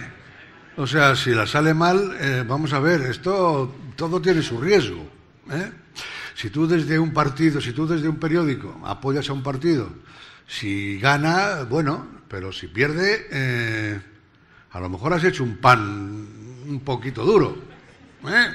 Así que, bueno, claro que lo hace para eso, naturalmente, pero se arriesga a que le salga mal. A ver, Julián. Hola, Beatriz Sánchez Canarero. Una pregunta. Habéis dicho antes que cada país tiene la política y la prensa que se merece. Y a mí me gustaría saber qué opináis como periodistas de la salud del oyente. ¿Qué pensáis de la salud del oyente, ¿no? ¿Qué hacemos los oyentes con la información? ¿Qué opináis de nosotros, ¿no? Porque eso también debe de inspirar, ¿no?, a un profesional de la información. Yo estoy gratísimamente sorprendida, ¿eh? Llevo en la SER 16 meses, he vuelto a la radio después de muchos años en televisión, y la relación con el destinatario de tu trabajo es completamente distinta. La tele es una especie de púlpito, ¿no? Hablas desde muy lejos y el feedback es muy difícil. La respuesta del espectador te llega, claro que te llega en forma de audiencia al día siguiente, pero lo que opina de verdad sobre tu trabajo no te llega inmediatamente. La radio es un medio tan cercano, tan inmediato, que yo estoy hablando y me están entrando tweets de tuiteros opinando sobre lo que hago. están llamando a la redacción para opinar o porque quieren dejar un mensaje. ¿Qué percibo yo ahí? Con el valor estadístico que tiene la gente que te llama, que no es toda la que escucha la radio, ¿no? Yo, en estos años durísimos que estamos atravesando, digo que lo mejor, la única buena noticia es el comportamiento general que tenemos todos como ciudadanos, ¿no? Que a mi juicio está siendo ejemplar, ¿no? Movilizándose cuando hay que movilizarse y con un sentido común y una cabeza impresionante. Percibo demanda de claridad. De claridad. ¿Qué nos piden? Claridad. No respuestas exactamente, no somos nosotros quienes tenemos las respuestas, pero claridad, orientación, desconcierto y más miedo que ira todavía. Más miedo que ira todavía. Yo no sé si habrá un momento en que haya mucha ira si esta crisis no acaba, pero más miedo que ira, más incertidumbre. Dijo Alan Greenspan, que era el presidente de la Reserva Federal de Estados Unidos, un ultraconservador, al comienzo de esta crisis, cuando estaba el mundo al borde del abismo, cuando Lehman Brothers, en septiembre del 2008, dijo: el miedo es un motor más poderoso que la euforia. Yo creo que el miedo se ha intentado manejar mucho en esta crisis. No sé si voluntaria o involuntariamente, quizá los medios en un primer momento contribuimos a inocular miedo. Luego ya no. Yo tengo claro que luego la información exhaustiva que se ha hecho sobre la crisis, sus antecedentes y sus consecuencias no provocan más miedo, provocan información en el oyente. Yo veo en la SER un oyente muy movilizado, muy concienciado, pero todavía con mucho desconcierto y mucha incertidumbre, ¿no? Y nos piden claridad, claridad, claridad. Sí, a mí me ha sorprendido mucho. Yo no había trabajado nunca mucho en la radio y realmente creo que es un medio de una cercanía apabullante, ¿verdad? Yo creo que es de los medios en los que mejor se nota eso. A mí cuando me hablan de la inmediatez de Internet, siempre pienso que es el segundo, no es el primero. El más importante es la radio, sin ninguna duda. Y eso creo que tú también lo compartes. A mí cuando me dicen, no, quería alguna cosa solo. La radio se parece a Internet, ¿no? Quería añadir una cosa solo a esto, sí. Que es que decías cómo vemos a los oyentes, Bueno, hay una frase aquí que me gustó mucho, que es de un señor suizo, que allá él se llama Rolf Dobely, pero no es culpa de nadie. Dice una cosa muy importante.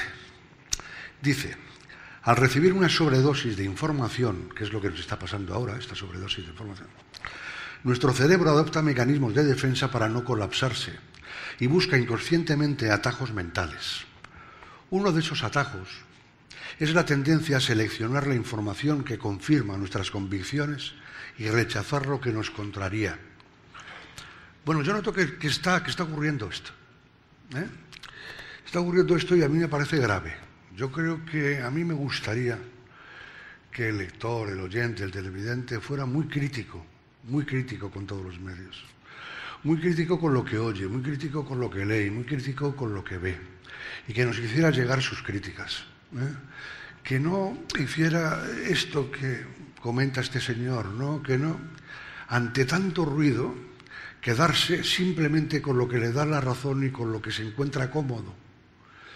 Yo creo que es bueno que oigamos más cosas y que estemos más pendientes de oír cosas que nos molestan, aunque nos molesten. Aunque nos moleste Soraya Sáez de Santa María, yo creo que tenemos que oír a Soraya Sáez de Santa María, precisamente para saber qué es lo que dice Soraya Sáez de Santa María. Así que a mí me gustaría un oyente crítico, ¿verdad? Un lector crítico.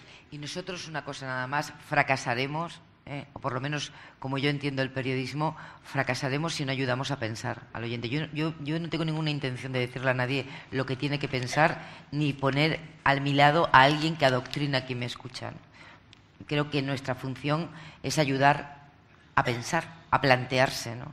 A masticar lo que nosotros contamos, no a tragárselo de una vez. Ayer Álvarez Junco, el historiador, ayer no, hoy todavía, como este día está siendo tan largo para mí, que empezó tan pronto, esta mañana decía él que la Universidad Española había fracasado porque no enseñaba a los alumnos a volar, a pensar, y que esa es la tarea fundamental de un profesor. Bueno, pues yo quiero pensar que con la información que servimos y cómo la servimos ayudamos a pensar, ¿no? A ver, allí, Julián. Buenas noches, Diego Carrión. La pregunta, primero una reflexión. Estamos de acuerdo en que afortunadamente el periodismo en España ha descubierto grandes casos de corrupción y que afortunadamente gracias a los periodistas ha salido a la luz. La pregunta va orientada en el sentido de que quizá está empezando a haber un grave problema económico en los medios de comunicación escrita, lo estamos viendo, y estamos viendo también movimientos en los últimos tiempos que hacen sospechar, quizá, de no buena manera, los movimientos que pueden haber. Me explico. Yo vivo de lunes a jueves en Cataluña, en Barcelona, y allí ha habido un movimiento recientemente. Sabemos que el grupo del Conde de Godó, La Vanguardia, ha hecho un cambio de director. Allí se comenta que han cambiado de director buscando, bueno, pues la orientación que el señor Mas está dándole a la política en Cataluña y con subvenciones cuantiosas. Recientemente hemos visto también el cese de Pedro J. Ramírez en El Mundo y se comenta también que en breves tiempos tendremos también un cambio de dirección en el país. 3 grandes medios con una difusión extraordinaria y tal. Parece que, bueno, los motivos son los que pregunto y ahí me quedo. Muchas gracias. Bien, justamente a propósito del cambio en La Vanguardia se comentaba lo contrario. El análisis que había era el contrario. Es verdad que los medios están pasando muchos apuros económicos, esto es una evidencia, todos los medios, que el papel está sufriendo más que ningún otro. La radio como negocio, por ejemplo, no ha sufrido enormemente esta crisis, en cambio el papel sí, pero nosotros del Grupo Prisa, que es el que nos consta, que es al que pertenecemos José María y yo, no es que se comente, va a haber un cambio en la dirección que se ha anunciado ya para el mes de mayo y forma parte de la estrategia empresarial del Grupo Prisa. Pedro J. dijo él expresamente, lo dijo él, su grupo asegura que lo ha movido por razones económicas porque perdía muchos lectores y era insostenible, pero él dijo expresamente que lo había movido el poder o los poderes, lo dijo en plural. Yo no tengo por qué no fiarme de su palabra, ni tampoco la de su grupo, que asegura un dato constatable, ¿no?, que es que pierde lectores. Bueno, si el poder se ha movido al director del Mundo, me parecería una pésima noticia, Si el poder ha movido al director de La Vanguardia, cosa que ignoro, me parecería una pésima noticia. Lo que nosotros sabemos es lo que sabemos de nuestro grupo y es de lo que yo puedo contar. No, hombre, lo que dices tiene una parte evidente, ¿no?, que son las dificultades que están pasando las empresas, y cuando una empresa está en dificultades es mucho más fácil de mover, sin ninguna duda, Esto Jesús Polanco, al que todos recordamos, a los que hemos trabajado en nuestro grupo, lo decía muy claro: hay que ganar dinero para que nadie te empuje y para que puedas hacer lo que te da la gana. Eso lo tenía muy claro, claro, si efectivamente tienes muchas deudas, pues es muy posible que el banco al que le debes pues te pueda incordiar en algún momento dado. Es posible, desde luego. Yo espero que no se llegue a dar, que en nuestro grupo no se dé, de hecho. Nada me hace pensar que se vaya a producir esa derechización de la que se habla. No habría por qué. Vamos a verlo en cualquier caso. Y en los otros 2 casos es curioso lo que ha ocurrido, ¿verdad? Porque Antic, al que todos conocemos, era un señor más de derechas que Petén. Y Pedro J. Ramírez, como todo el mundo sabe y nos ha recordado el compañero, pidió el voto para Rajoy. Así que eran 2 señores muy de derechas. No sé bien por qué les van a quitar los de derechas. Parece un poquito raro, pero todo es posible. Dice Pepa que no tiene por qué desconfiar de la palabra de Pedro J. Yo sí. O sea, yo, si lo dice Pedro J., que es mentira, directamente. A ver, Julián, por aquí, por favor. Hola. Hacer las preguntas breves, Sí, porque sí. no es por nada, pero llevamos ya 1 hora y media. La mía es breve. Y sobre todo la gente que está de pie, pues estará ya algo incómoda, ¿no? Venga. Buenas, soy Alfonso Menchen. Primero, antes de la pregunta, una indiscreción. Ya que os escucho todos los días y me levanto con vosotros, considero la familia. ¿Qué hacéis? Bienvenido. La familia, qué peligro. Gracias. Qué peligro la familia. ¿Qué hacéis para estar tan lozanos a las 7 de la mañana? Que yo todavía no me lo explico. Y cómo, José María, te lees los artículos de la prensa del ABC y demás antes de esa hora y eres capaz de sintetizarla también. O sea, ¿de dónde sacas tiempo? Ese punto número uno. Y segundo, yo no sé si era hoy, Pepa, o ayer, que dabais la noticia de que se estaba creando una aplicación a través de una universidad para distinguir la información de la infoxicación. Bueno, pues antes de que se cree esa aplicación, ¿cómo sois capaces vosotros de distinguir una información de una infoxicación? Uy, yo soy muy peligrosa para eso, soy tan pesada. Te pondré en contacto con mi redacción. Soy muy pesada con la criba de la información, con las fuentes, quién es la fuente, es fiable la fuente, por cuántas fuentes. Yo que soy muy antigua para esto. Entonces someto a un tratamiento rigurosísimo cualquier información propia, ¿no? Que es, en fin, una alegría para un periodista, tener una agenda propia y dar información propia. Tenemos profesionales maravillosos en la SER, periodistas buenísimos, que traen información muy acreditada, muy documentada. Y luego estamos, además, los que tenemos alguna responsabilidad, que la sometemos a una criba tremenda y muy exhaustiva, ¿no? Para tener garantías de que estamos sirviendo lo que nosotros llamamos jamón, noticia buenísima, contrastadísima y sin ningún peligro. ¿Que a veces nos la cuelan? Sí, claro que a veces nos la cuelan. Y cuando eso ocurre, yo soy partidaria no, creo que lo que tiene que hacer un periodista es reconocerlo. Yo abrí un telediario con una imagen falsa, diciendo que era una inundación aquí, en Ciudad Real, y era una imagen de Maine, en Estados Unidos. Había sufrido todos los procesos rigurosos, periodista fiable, con una fuente fiable, que te la llega, y abrí el telediario de las 9 con esa imagen. Y 2 segundos después de emitirse se nos caían los teléfonos de gente que la había identificado como falsa. ¿Qué hay que hacer al día siguiente? Pues no el viejo truco de la televisión, de un plano general y una cosa que nadie... Yo le dije al realizador, planito corto, así cortito, que se me vea bien la cara, la misma cara con la que ayer decía esto es Ciudad Real. Pues miren ustedes, ayer le dimos una información falsa. Vamos a depurar las responsabilidades que toquen, vamos a extremar el protocolo. Porque la única manera de que te crean lo que cuentas a continuación es reconocer sin ningún tipo de subterfugio cuando has metido la pata, ¿no?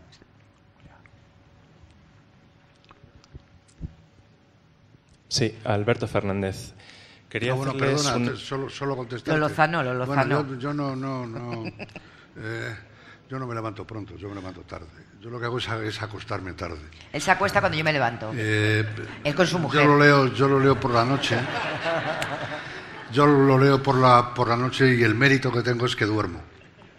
Ese es el mérito. Ya, vale. Ya. Sí, buenas noches. Quería hacer una pregunta. Vamos a ver, asistimos, como bien decís, a una segunda fase del periodismo en el que ha pasado de ser analógico a ser digital. Tenemos todas las fuentes disponibles en tiempo real y prácticamente en el momento. Como tú bien decías, Pepa, cuando hay un error, cuando hay un fallo, enseguida o al día siguiente lo primero que se intenta es tratar de enmendar ese error, decir que nos hemos equivocado, etcétera. Sin embargo, asistimos casi impotentes a muchas entrevistas en las que cargos públicos dicen cosas que no ya diría que faltan la verdad, sino que dicen algo que es rotundamente falso y tenéis que quedaros ahí y decir, bueno, pues lo ha dicho, está dicho y no podemos rebatirlo. Es decir, los periodistas no podéis rebatir esa falsedad a lo largo de esa entrevista. Vamos a ver, no hay nada más frustrante que entrevistar a alguien que no quiere ser entrevistado, que quiere media hora de propaganda. Desgraciadamente hay un porcentaje elevadísimo de políticos que entienden la entrevista como una ocasión para colocar su mensaje independientemente de lo que le pregunte el periodista. Esta es una realidad. No hay nada más frustrante que eso para mí. Cuando sé de antemano que pregunte lo que pregunte, me van a colocar un mensaje ajeno a mi pregunta. ¿Cuál es mi obligación? Documentar muy bien esa entrevista. documentarla absolutamente y tratar de evidenciar las contradicciones o las falsedades del mensaje. Yo lo intento, a veces lo consigo, otras no, pero intentarlo, esa es mi obligación. Si a mí me consta que es falso, yo tengo que decirlo. Lo que pasa es que no suelen decir falsedades de datos. No. Ese es el problema. Es propaganda. El problema es que, claro, contra la propaganda, contra las opiniones de un presidente, de un ministro, de un cargo, es difícil contestarle, porque ¿por qué le vas a contestar si está dando una opinión o está dando una opinión sobre algo que él cree? Otra cosa es si dan datos y tú tienes en ese momento un dato contrario que le lleva a la contraria. En ese caso, yo creo que Pepa lo has hecho más de una vez. Decirle, no, mire usted, el paro no ha bajado un 3%, ha subido un 1,5%. O sea, lo que pasa es que es muy difícil pillarles en un renuncio así, en directo. No es fácil, no suelen cometer esos errores. Buenas noches, Paco González Arroyo. De Granada, usted viene de Granada, ¿no? De Granada, aunque hubo un tiempo que estuve viviendo en esta provincia. Yo quería plantearles dos cosas. La primera, casi tenía que ser la segunda, es que mucho cuidado con los adjetivos. Yo creo que los periodistas han entronizado el concepto centro en política. El centro es algo que no existe. El centro no tiene dimensión. O es derecha o es izquierda. Y precisamente por eso el Partido Popular está pasando como un partido de centro, cuando, como muy bien ha dicho José María, es un partido de ultraderecha. De centro nos vendieron a Gallardón a algunos, a mí particularmente no, porque tuve la oportunidad de verle cuando era un poco menos que un chico de las nuevas generaciones y le pude identificar. Y ahora resulta que ha sido un aprendiz de Blas Piñar. Entonces, mucho cuidado y se contribuye mucho a eso, a enmascarar verdaderamente la auténtica identidad. Y ya una cuestión práctica. Todas las mañanas en las tertulias pasamos unas angustias terribles. Y por no citar a ningún ausente, citaré las que pasa nuestro querido amigo Román Orozco cada vez que acude a una tertulia, flanqueado por dos periodistas de ultraderecha, que parece que van a las tertulias exclusivamente a impedir que se escuche el mensaje que tiene que decir una persona ponderada. Entonces, yo le rogaría que, por favor, y especialmente a Pepa, que cuando esto ocurra, que imponga su condición de moderadora y deje que los oyentes podamos oírlo todo. La pluralidad es magnífica, está muy bien que vayan, precisamente por lo que decía José María Izquierdo, para que nos enteremos de quiénes son y lo que representan. Pero, por favor, que no nos resten, que es lo que hacen, nos impiden que oigamos a las personas ponderadas que acuden a las tertulias. Muchas gracias, porque la tertulia es un género que ha perdido, en fin, mucho prestigio cuando es un género muy español, tiene que ver mucho con nuestra manera de entender las relaciones, pero claro, la televisión es un medio muy caro, la tertulia es un producto barato y han acabado haciendo 24 horas de tertulia de todo, de política, de corazón, por segmentos horarios, ¿no?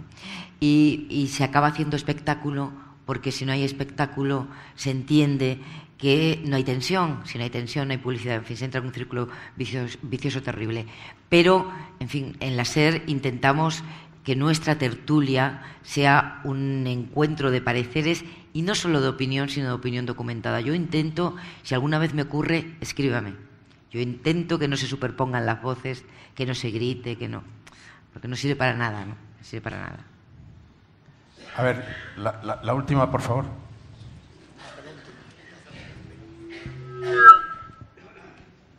Hola, buenas noches. Francisco Ruiz, de Manzanares al Día. Les voy a hacer han hablado de grandes temas del periodismo y les voy a preguntar por lo pequeño, por ese fenómeno que está surgiendo ahora, precisamente de ese vaciado de redacciones que todos hemos conocido. de mini redacciones unipersonales que están montando sus propios medios, y quería conocer su opinión sobre ese fenómeno, si lo ven como un riesgo, si lo ven como una oportunidad. ¿Qué les parece? Aclaro, por si no lo conocéis, él tiene una página web digital aquí en Manzanares que, por cierto, está bastante bien hecha. Gracias. No, para mí es una enorme oportunidad. Yo quisiera que todos los que quieren el periodismo y son jóvenes hicieran algo como eso. Nosotros, cuando empezamos en esta profesión, lo teníamos muy crudo. No sé por qué se ha creado entre la juventud la sensación de que a nosotros estaban las empresas esperándonos a las salidas para darnos sus empleos magníficos. Bueno, nada de eso es verdad. Orozco tuvo que trabajar de pintor de brocha gorda, yo tuve que trabajar como mozo en un almacén y trabajar durante años gratis. Así que las pasamos un poquito incómodas, como casi todos los jóvenes cuando empiezan. Pero en cambio no teníamos ninguna posibilidad de crear algo de verdad. Nosotros utilizábamos la multicopista, la vietnamita, que se llamaba entonces, o no teníamos otra posibilidad, porque naturalmente imprimir algo era carísimo. La tecnología no daba de sí para una radio propia, no daba de sí, naturalmente no te hablo de televisión, ni nada así. Así que a mí me gusta mucho y me emociona que la gente joven utilice las nuevas tecnologías y haga periodismo desde abajo y con lo que tiene a la mano. Lo que no me gusta es que se queden quietos. O sea, lo que no me gusta es que piensen que tienen que ir a las redacciones y en las redacciones les tienen que dar trabajo. No les van a dar trabajo en las redacciones. Ya se ha acabado. Eso ya no existe. Estamos en otro mundo. O sea, se van a tener que hacer su propia firma y se van a tener que ganar los jóvenes su propio espacio a base de hacer cosas y de enseñar cosas. Y tener la oportunidad de hacerlo. Porque Internet es muy barato. Es muy barato. Se pueden hacer muchas cosas.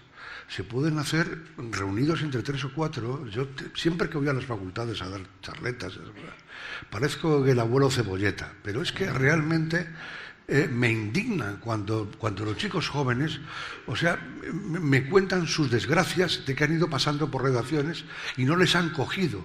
Pues claro que no, como no nos han cogido a nadie, coño. O sea, es que eso no pasa, pero no pasa en las redacciones y no pasa en las empresas de ingeniería. O sea, no te cogen, no hay trabajo. Y para los periodistas menos. Pero en cambio, los ingenieros no pueden hacer puentes por su cuenta. Pero los periodistas sí podemos hacer una página web por nuestra cuenta y contar lo que está pasando en el barrio, en la ciudad o en el pueblo en donde vivimos. Eso es lo que decía yo antes, que claro que se puede hacer periodismo ciudadano, claro que se puede hacer periodismo, pero informando. Lo que no me gusta a mí personalmente es hacer una página web para opinar. Bueno, el periodismo no es opinar. Naturalmente que se puede opinar, pero también pueden opinar los ingenieros de montes y los torneros y los agricultores. Todo el mundo puede opinar. Los que tienen que saber que su profesión de verdad es la de informar son los periodistas. Y los periodistas jóvenes tienen, la posibilidad de utilizar las nuevas tecnologías para eso, para buscar información. Y eso para mí es una oportunidad extraordinaria que tenéis y ojalá la podáis utilizar. Yo también creo que es una oportunidad y ha cambiado tanto todo que de los medios que yo consulto ahora mismo, pues no diré que la mitad, pero un porcentaje elevadísimo corresponde a proyectos como el tuyo, ¿no? Que chequeo periódicamente, a ver qué cuentan, los que cuentan información e información de calidad. A mí me parece una oportunidad maravillosa. Maris. Bueno, yo en este libro cuento que a mí me parece muy importante los transatlánticos en la información. Yo creo que periódicos como el New York Times o empresas como el New York Times, como Le Monde, como El País, tienen una velocidad de crucero y pueden mover una cantidad de agua tremenda. Tienen a mucha gente dentro, firmando y haciendo cosas importantes, pero no tienen la rapidez, ni la velocidad, ni la capacidad de giro y de entrar por vericuetos que tienen las lanchas rápidas. Así que lo que yo creo que tienen que hacer es que las lanchas rápidas no se confundan y quieran ser como los transatlánticos, porque van a hacer el ridículo, que es lo que está pasando ahora mismo con muchos digitales, que quieren dar información global con 4 mataos sentados en una mesa. Bueno, pues no pueden hacer información global. Las grandes corporaciones pueden poner a alguien en Ucrania, porque ponerte en Ucrania es carísimo, no solo por el billete y el avión, sino porque pagas un seguro elevadísimo, y tienes información fiable, profesional, de primera mano. La SER tiene allí a Ángeles Barceló con 4 compañeros ahora mismo haciendo una información impecable, de primera mano, fiable, de un medio reconocible, carísimo. Claro, pero en cambio puedes contar maravillosamente bien qué es lo que pasa en Puerto Llano, por los de Manzanares, ¿o cuál es el conflicto con del las agua? Preferentes y Bankia.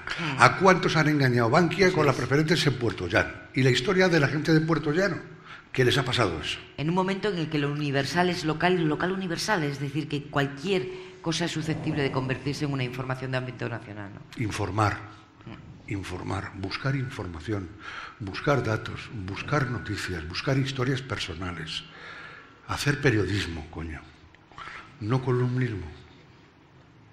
A ver, Julián. Hacer lo que os dé la gana, por supuesto. Pero... Julián. Está bien. ¿Qué opináis? Si bombardeáis muchas, en la prensa y en la radio, bombardeáis con muchas noticias al pueblo, que muchas veces creo que anuláis la mente de ese pueblo para opinar o para estar con vosotros. Eso es una cosa. Y otra cosa es, tengo entendido que hay otros países donde el columnista o el periodista o la locutora que habla o escribe, más bien escrito, a una noticia, su jefe, el jefe de redacción o quien quiera le dice: usted es responsable de la noticia que está dando. Usted tenga esas consecuencias si está usted diciendo la mentira. ¿Eso es verdad o no es verdad en otros países? No sé bien a lo que se refiere, pero en general eso pasa en todos los sitios. Eso pasa en Estados en todos Unidos, los sitios. El columnista que redacta una noticia, sea importante o sea peligrosa, el jefe de redacción le dice: firme usted como que esta noticia que usted está dando es verídica. Y si no es verídica y hay una querella contra ese periodista por mentir, se tiene que tener a esas consecuencias. Bueno, una cosa son las columnas y otra cosa son... Hay una responsabilidad en cadena. El responsable, el editor, o el responsable, el directivo de la gestión informativa, el director del periódico, el redactor jefe que visa esa información, que se fía de las fuentes del redactor, asume la misma responsabilidad en cadena y subsidiaria que ese redactor si algo falla. Eso es una cosa y otra es mentir. La BBC y muchos medios británicos han despedido periodistas cada 2 por 3 porque han mentido. Pero aquí también, Porque han mentido. Y aquí, Pero una aquí cosa también. es equivocarte, que una fuente te engañe, y que el medio asuma la responsabilidad subsidiaria que tiene. Pero mentir directamente es que eso va contra nuestra profesión. Si tú mientes deliberadamente, te arriesgas a que te despidan. Claro, es como si un médico cura mal deliberadamente, se arriesga a que lo despidan. La primera pregunta que le he hecho es el tema de que si no se me da un demasiado bombardeo de noticias en la radio y en la prensa, que muchas veces el pueblo no sabe dónde ir, dónde estar o opinar, porque se le nubla la mente. Pues si usted tiene esa percepción es que lo estamos haciendo mal. Si usted tiene esa percepción es que en algún momento nos equivocamos, porque no puede ser un bombardeo, tiene que ser un suministro de información razonable, digerible, entendible. Si usted tiene esa percepción, el día que me escuchó lo hice mal, no tengo ninguna duda. Bueno, muchas gracias. ¿Quiere terminar José Mari leyendo un párrafo? Es una cosa que supongo que estaremos de acuerdo en ella y que, bueno, me gusta acabar con una cosa así. ¿Me dejáis? Sí. Claro. Este es el momento de... ¿Para qué servimos los periodistas? Que es el libro. Decía, servimos para contribuir a la civilización que hay más allá de la cueva o la aldea, a colaborar en abrir el campo de intereses y de conocimientos de los ciudadanos. Nos dedicamos a lo que nos dedicamos para procurar que las personas sepan lo que les ocurre a otras personas y por qué. Solo esa misión ya justifica nuestra existencia, porque si sabemos eso, ya estamos ayudando a que la sociedad tome conciencia de que todo individuo pertenece a un grupo mayor, con intereses y problemas semejantes y que juntos pueden hacer algo para avanzar hacia la mejora de sus condiciones. Los medios de comunicación lo son porque sirven para unir, ensamblar, articular, para relacionar a unas personas con otras, que unos sepan lo que les ocurre a otros, o lo que piensan, o lo que desean, o lo que rechazan. Porque una sociedad informada es siempre una sociedad más fuerte, más libre, más saludable, y por tanto se encuentra en mejores condiciones para enfrentarse a la prepotencia del poder, sea político, financiero, de cualquier otro tipo. Cuanto más ignoramos, más débiles somos. Cuanto más sabemos, mayores y mejores escudos tenemos ante las injusticias o los abusos. Porque el conocimiento, como todo el mundo sabe, ensancha el ojo y lubrifica el cerebro. Muchas gracias. Quiero informarles que la próxima conferencia será el día 21 de marzo. Estará Andrés Rábago, El Roto, y el 16 de mayo cerrará este curso Baltasar Garzón. Muchas gracias a Pepa, a José Mari y a todos ustedes por estar aquí.